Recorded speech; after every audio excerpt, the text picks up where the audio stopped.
મારા પપ્પા હંમેશા મમ્મી સાથે ઝઘડો કરીને જ ઘરની બહાર નીકળતા હતા અને મમ્મી પણ ગૌ ઉફાડીને પપ્પા પર બૂમો પાડતા હતા.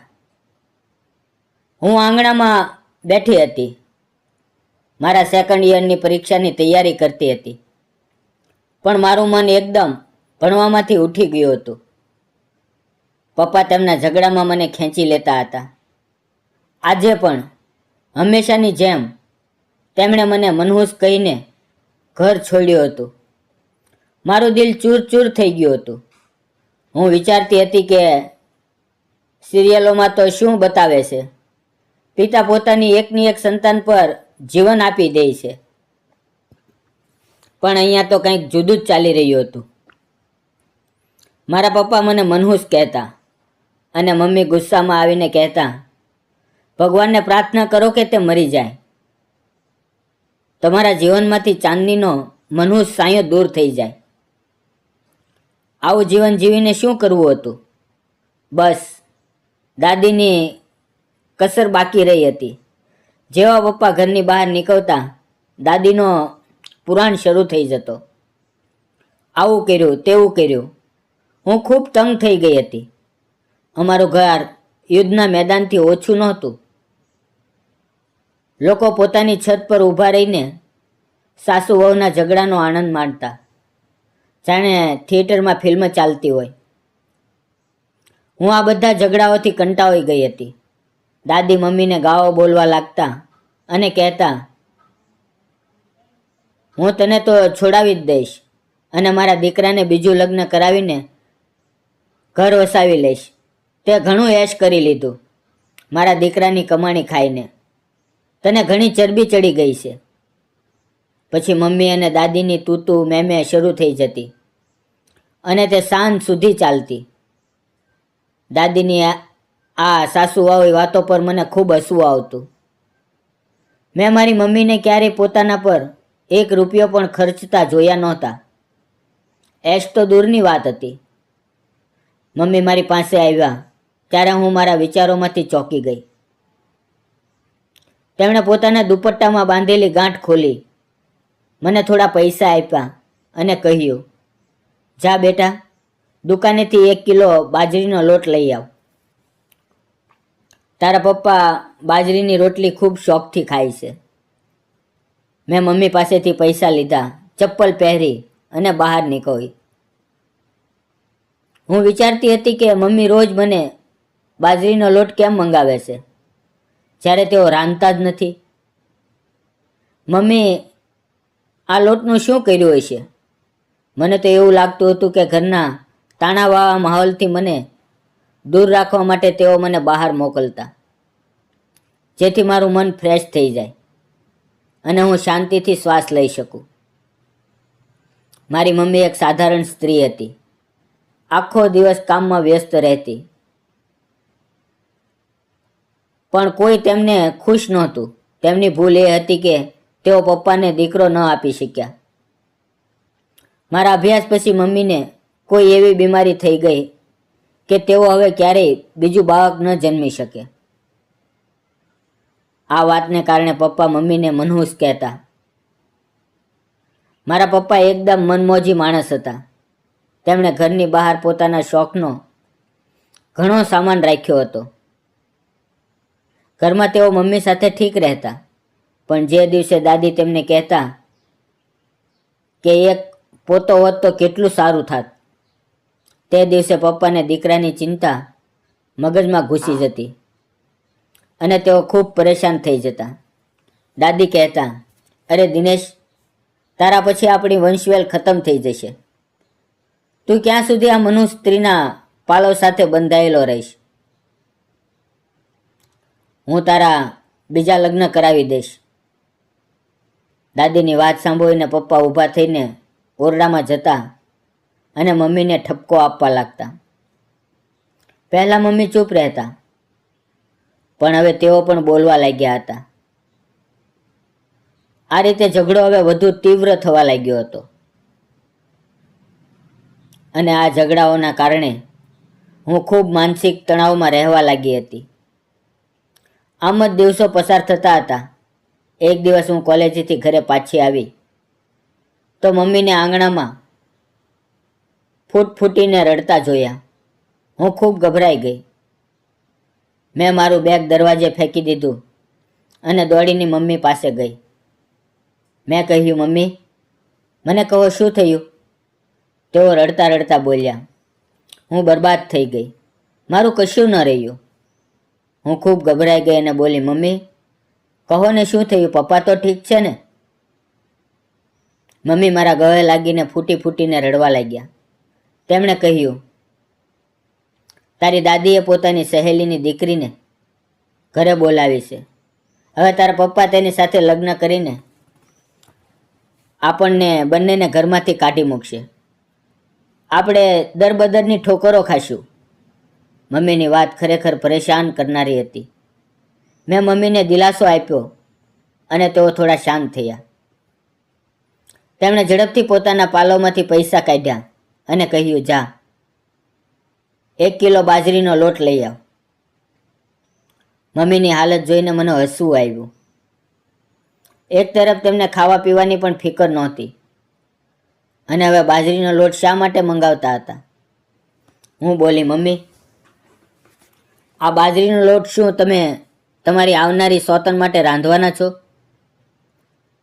મારી વાત સાંભળીને મમ્મી થોડા ગભરાઈ ગયા. હું હસતા હસતા પૈસા લઈને દુકાને બાજરીનો લોટ લેવા ગઈ. મને ખબર હતી કે રોજની જેમ આજે પણ બાજરીની રોટલી નહીં બને. ક્યારેક મને લાગતું કે મમ્મી રોજ 1 કિલો બાજરીનો લોટ મંગાવે છે. ક્યાંક તેઓ આ લોટનું ગોદામ તો નથી ખોલી રહ્યા ને? પછી હું પોતે જ મારા આ વિચાર પર હસી પડતી. બાજરીનો લોટ લઈને હું પાછી આવી તો દાદીની સહેલીની દીકરી આવી ગઈ હતી. તે લગભગ 27-28 વર્ષની હશે, મમ્મીથી 8 વર્ષ નાની. તેણે મોટા ફેશનના કપડાં પહેર્યા હતા, જીન્સ અને ટોપ, અને ખૂબ સ્માર્ટ બનીને આવી હતી, કારણ કે તેનું મારા પપ્પા સાથે લગ્ન થવાનું હતું. જ્યારે મેં મમ્મીને જોયા તો તેઓ એકદમ ઝાંખા પડી ગયા હતા. તેણે 4 વર્ષ જૂનું કપડું પહેર્યું હતું અને આંગણામાં ગમગીન બેઠા હતા.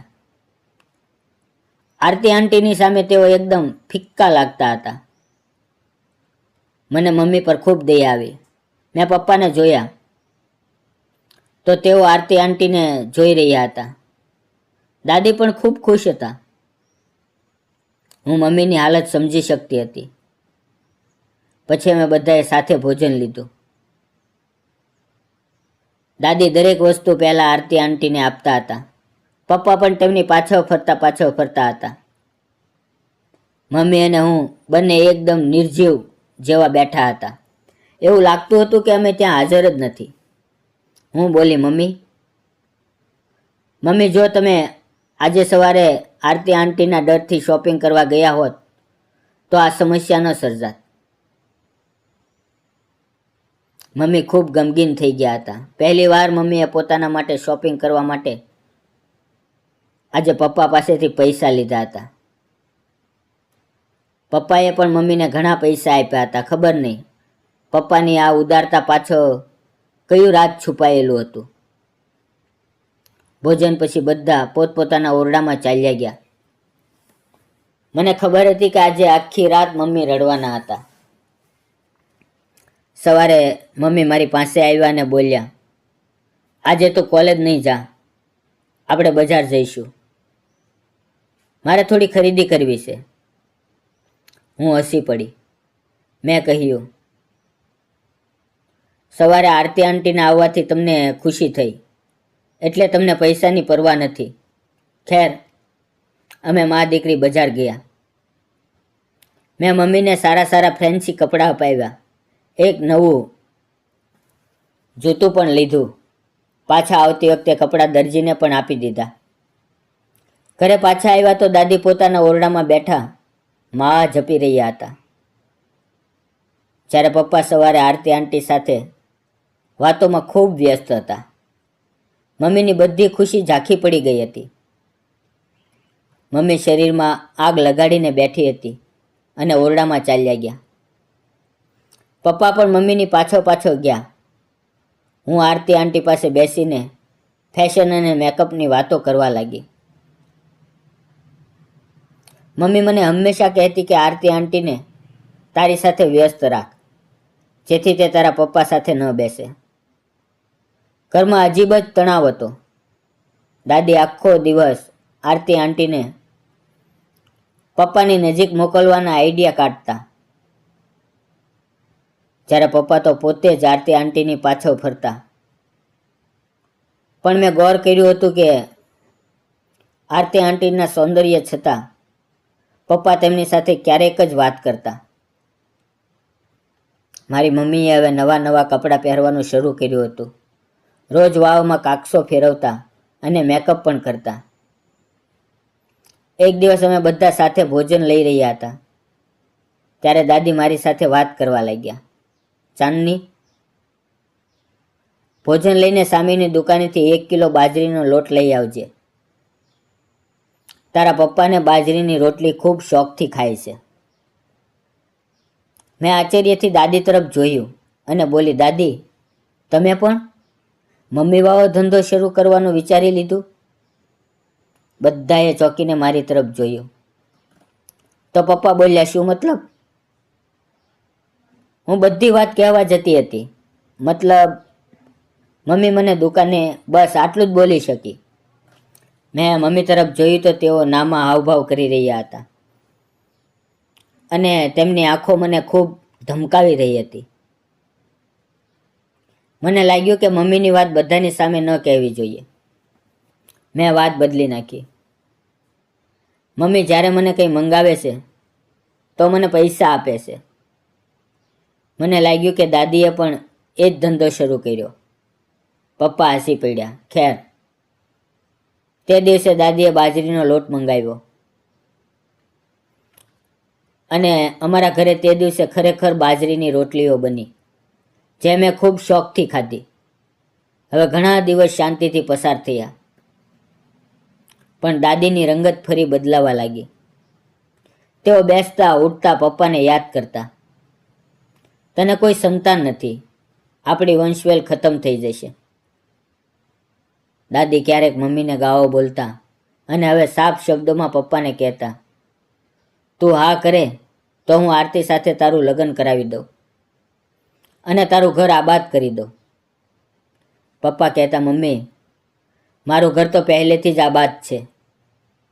પણ દાદી ક્યાં માનવાના હતા. એક દિવસ હું કોલેજથી પાછી આવી તો મમ્મીને ઓરડામાં અંધારું કરીને સૂતેલા જોયા. તેઓ ફૂટીને રડી રહ્યા હતા. મારું દિલ ગભરાઈ ગયું. મેં મમ્મીને ગળે લગાડીને શાંત કર્યા અને પછી પૂછ્યું, મને બધું કહો, શું થયું? મમ્મી બોલ્યા, ચાંદની બેટા, તો દુકાનેથી 1 કિલો બાજરીનો લોટ લઈ આવ, પછી હું તને બધું કહીશ. હું ચૂપચાપ દુકાને ગઈ અને બાજરીનો લોટ લઈ આવી. મમ્મી ક્યારેય પોતે બાજરીનો લોટ લેવા ન જતા, હંમેશા મને જ મોકલતા. તેઓ મને કહેતા, કોલેજની બેગમાં બાજરીનો લોટ છુપાવીને લઈ આવજે. જો કોઈ પૂછે તો કહેજે કે દુકાનેથી કોપી કે કોઈ પુસ્તક લેવા ગઈ હતી. પાછા આવીને મેં મમ્મીને રડવાનું કારણ પૂછ્યું. તેમણે કહ્યું, તારી દાદીએ મને કહ્યું કે હું તારા પપ્પાનો ઓરડો છોડીને તારા ઓરડામાં શિફ્ટ થઈ જાઉં. તેઓ આરતીને દુલ્હન બનાવીને લાવવાના છે. મેં પૂછ્યું, હવે શું કરશું? તેમણે કહ્યું, હું તારા પપ્પા સાથે વાત કરીશ. જો તેમણે કહ્યું કે મમ્મીની વાત માની લે તો હું ઘર છોડીને ચાલી જઈશ. મમ્મીની વાત સાંભળીને હું ખૂબ ડરી ગઈ, કારણ કે મમ્મી પોતાના વચનના પાક્કા હતા. જે નિર્ણય તેમણે લીધો હોય તેના પર પૂરેપૂરા ખરા ઉતરતા. હું આખો દિવસ પ્રાર્થના કરતી રહી કે કાશ પપ્પા મમ્મીનો સાથ આપે. આની શક્યતા ઓછી હતી, પણ હું પ્રાર્થના તો કરી જ રહી હતી. ખેર, સાંજે પપ્પા ઘરે આવ્યા. તેઓ આંગણામાં બેસીને આરતી દીદી સાથે 2 કલાકથી વાતો કરી રહ્યા હતા. પપ્પાના ચહેરા પર ગુલાબ ખીલી રહ્યા હતા. મારા દિલમાં ખૂબ ડર લાગી રહ્યો હતો કે કાશ પપ્પા મમ્મી સાથે પણ આવી જ ખુશીથી વાતો કરતા. પછી પપ્પા ઊભા થઈને પોતાના ઓરડામાં ગયા. મારું દિલ હવે ખૂબ ધડકી રહ્યું હતું. ખબર નહીં આજે પપ્પા મમ્મીની કિસ્મતમાં શું નિર્ણય લેશે. થોડી જ વાર પસાર થઈ તો મમ્મી મારી પાસે આવ્યા. તેમની આંખો આંસુઓથી ભરેલી હતી. તેઓ મારા ગળે લાગીને ફૂટીને રડવા લાગ્યા. હું બધું સમજી ગઈ. હું બોલી, મમ્મી હવે હું પણ તમારી સાથે જઈશ. મારે આ ઘરમાં નથી રહેવું. ત્યારે મમ્મી મારાથી અલગ થઈને બોલ્યા, અરે પાગલ, આજે તારા પપ્પાએ મારી લાજ રાખી લીધી. તેમણે મારી નજરમાં માન ઊંચું કરી દીધું. મેં તેમને તારા દાદીની વાત કરી તો તેઓ બોલ્યા, મમ્મીનું દિમાગ બગડી ગયું છે. તું બિલકુલ પરેશાન ન થા. હું ખુશીથી ઝૂમી ઉઠી. મારા દિલનો બોજ ઉતરી ગયો, પણ આ ખુશી પણ વધુ દિવસ ટકવાની નહોતી. આ ઘટના થોડા દિવસો પછી પપ્પા આરતી આંટીને શોપિંગ કરવા લઈ ગયા. તેઓ તેમની સાથે જોગિંગ કરવા નીકળી જતા. અહીંયા મમ્મી સુકાઈને કાંટો થઈ ગયા હતા. મમ્મીનું જીવન હવે આખો દિવસ પપ્પાની જાસૂસી કરવામાં કે મને બાજરીનો લોટ લેવા મોકલવામાં પસાર થતો હતો. હવે ઘરની સમસ્યાઓ વધુ બગડવા લાગી હતી. આરતી આંટીએ દાદીને સાફ શબ્દોમાં કહી દીધું હતું, જો દિનેશે આવતા અઠવાડિયે મારી સાથે લગ્ન ન કર્યા તો હું પાછી જતી રહીશ. હું ક્યાં સુધી અહીંયા રાહ જોઈને બેસી રહું. આરતી આંટીની વાત સાંભળીને દાદી ખૂબ પરેશાન થઈ ગયા અને એટલે જ મમ્મીના દુશ્મન બની ગયા હતા. એક દિવસે રવિવાર હતો. હું ઘરે જ હતી. દાદી સવારથી મમ્મી સાથે ઝઘડી રહ્યા હતા. હું મમ્મીનું કામ પતાવીને ઓરડામાં સૂવા ગઈ. પહેલાં દાદી મમ્મીને ગંદી ગાળો દેતા, દિનેશનો ઓરડો ખાલી કર, નહીં તો હું તને એના જીવનમાંથી જ કાઢી નાખીશ. મમ્મી કંઈ ન બોલ્યા તો દાદી ઓરડામાં ઘૂસીને મમ્મીનો સામાન બહાર ફેંકવા લાગ્યા. હવે મને પણ દાદી પર ખૂબ ગુસ્સો આવ્યો. હું મમ્મીના ઓરડામાં ગઈ અને મમ્મી પર જ ગુસ્સો કરવા લાગી. તમે દાદીને તેમની હદમાં કેમ નથી રાખતા? મમ્મીએ મને કહ્યું, હું બધું સંભાળી લઈશ, તું બસ મને 1 કિલો બાજરીનો લોટ લઈ આવ. હું ઊભી થઈ, ચપ્પલ પહેરી અને લોટ લેવા નીકળી. આજે જ્યારે મેં લોટ બેગમાં નાખ્યો તો મને પન્ની ફાટેલી લાગી, પણ મને ઘરની ચિંતા હતી એટલે મેં એમ જ બેગમાં નાખી દીધું. અડધા રસ્તે આવી તો મને બેગમાં કંઈક ઉછળતું લાગ્યું. મને ખૂબ ડર લાગ્યો. જ્યારે મેં બેગ ખોલી તો તેમાં એક પક્ષી હતું. મારા તો ડરથી રૂવાડા ઊભા થઈ ગયા. મેં તે પક્ષીને રસ્તા પર જ ફેંકી દીધું અને ઘરે આવવાને બદલે પપ્પાની સ્ટેશનરીની દુકાને ગઈ. પપ્પાની દુકાન ઘરથી થોડે દૂર હતી. મને જોઈને પપ્પા પરેશાન થઈ ગયા. મેં તેમને મારી સાથે ઘરે આવવાનું કહ્યું. તે બોલ્યા વગર મારી સાથે ચાલ્યા. જ્યારે પપ્પાએ ઘરનો દરવાજો ખોલ્યો તો મમ્મી કાપેલી માછલીની જેમ લટકતા હતા. પપ્પાએ આગળ વધીને તેમને સંભાળ્યા. પપ્પાએ અમને મા દીકરીને હાથ પકડીને ઘરમાં લઈ ગયા. દાદી ફરી શેરનીની જેમ બની ગયા હતા. તેઓ બૂમો પાડવા લાગ્યા, દિનેશ, હમણાં જ તારી પત્નીને ઘરમાંથી કાઢી નાખ. આણે તારી માની બેઇજ્જતી કરી. પપ્પાએ દાદીની વાત સાંભળીને કહ્યું, પહેલાં તો ચોક્કસ તમે જ કંઈ બોલ્યા હશો. દાદીનો પારો ચડી ગયો. તેઓ બોલ્યા, મેં તો ફક્ત એટલું જ કહ્યું હતું કે તારો ઓરડો ખાલી કર. આ ઓરડો હું આરતી માટે સજાવવાની છું. કાલે તમારા બંનેના લગ્ન કરાવી દઈશ. પપ્પા હસી પડ્યા અને બોલ્યા, મમ્મી હવે બસ કરો. પછી તેમણે આરતી આંટીને કહ્યું, આરતી, તમે આ ઘરમાં મહેમાન છો. તમારી સાથે વિતાવેલો સમય ખૂબ સારો હતો, પણ હવે મને સારું નથી લાગતું. મારી મજબૂરી બની ગઈ છે કે હું તમને કહું કે હવે તમે અમારા ઘરમાંથી જતા રહો. મને આ બિલકુલ સારું નથી લાગતું, પણ તમારા કારણે અમારું ઘર બગડી રહ્યું છે. દાદી બોલ્યા, દિનેશ, તારું દિમાગ તો ખરાબ નથી થયું ને? આરતી તને વારસ આપી શકે છે, આ બાંજ તને શું આપશે? પપ્પા બોલ્યા, જો ભગવાને મને વારસ આપવો જ હશે તો મારી પત્નીથી જ આપશે. હું આજે તમને એક વાત સાફ શબ્દોમાં કહેવા માંગુ છું કે મારી પત્ની આ ઘરની માલકીન છે. આ ઘરમાં જે કંઈ છે તે તેનું છે. તે અહીંયા મલ્લિકા બનીને રહેશે. હું મારી પત્ની અને મારી દીકરીને તેની સેવા કરશું. પણ આજ પછી જો તમે અમારી સાથે ઝઘડો કે ફરસાદ કરવાનો પ્રયાસ કરશો તો અમે ત્રણેય આ ઘર છોડીને હંમેશા માટે ચાલ્યા જઈશું. તે જ દિવસે આરતી આંટી પાછા ચાલ્યા ગયા. દાદીએ પોતાને ઓરડામાં કેદ કરી લીધા. હું પપ્પા પાસે ફરિયાદ વિના રહી ન શકી. મેં કહ્યું, પપ્પા, તમે મારી અને મમ્મીની સાથે ઘણો અન્યાય કર્યો. કાશ તમે શરૂઆતથી જ અમને પ્રેમ અને ઇજ્જત આપ્યો હોત. પપ્પાએ કહ્યું, બેટા, તારી મમ્મી મારી જરૂરિયાત છે અને હું તેના વિના રહી ન શકું. પણ હું મારી મમ્મી આગળ મજબૂર હતો. મારી મમ્મી ખૂબ ગરમ મિજાજની સ્ત્રી છે. મેં હંમેશા તમને બંનેને તેમના ગુસ્સાથી બચાવવાનો પ્રયાસ કર્યો. જ્યારે મમ્મીને ગુસ્સો આવતો તો હું તમારા પર ગુસ્સો કરતો, જેથી મમ્મી મારો ગુસ્સો જોઈને પોતાનો ગુસ્સો ભૂલી જાય. પપ્પાની વાત સાંભળીને મારી આંખો ભીની થઈ ગઈ. હું બોલી, પપ્પા, તમે મમ્મીને પૂછ્યું કે તે દિવસે લોટમાં એક અધમરું પક્ષી હતું, જે જોઈને હું ખૂબ ડરી ગઈ હતી. હું જાણું છું કે દુકાનદાર એટલી મોટી ભૂલ ન કરે કે ચોખાને બદલે પક્ષી આપી દે. તેમાં કોઈ રાજ છુપાયેલું છે. મને કહો, તે પક્ષી ત્યાં શું કરતું હતું?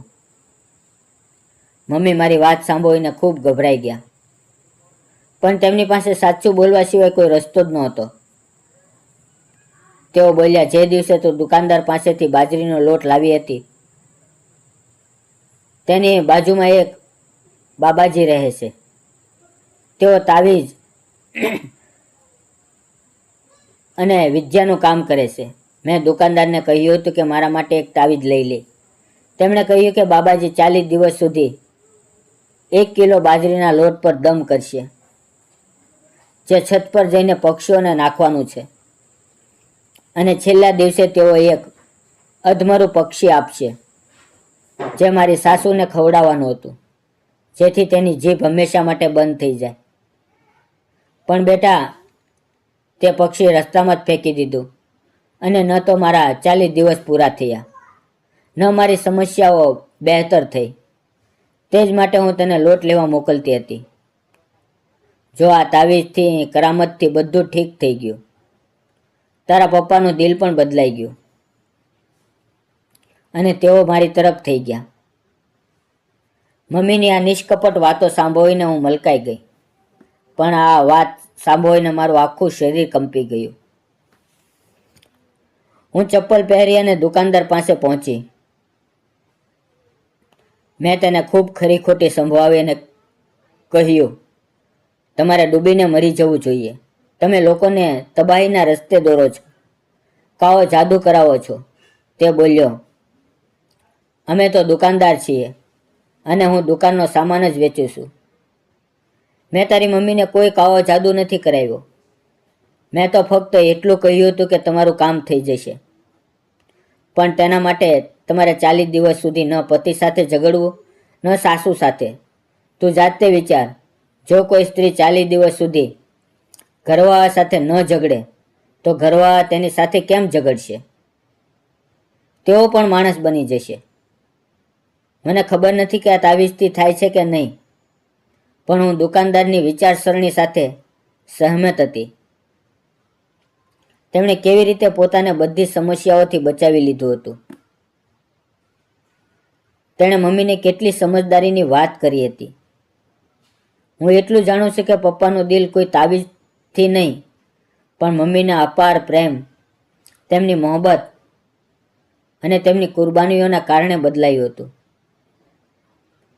જો દરેક સ્ત્રી પોતાની જીભ બંધ રાખે, ધીરજ રાખે, તો તેનો પતિ પણ નાની નાની વાતો પર ઝઘડવાનું છોડી દેશે.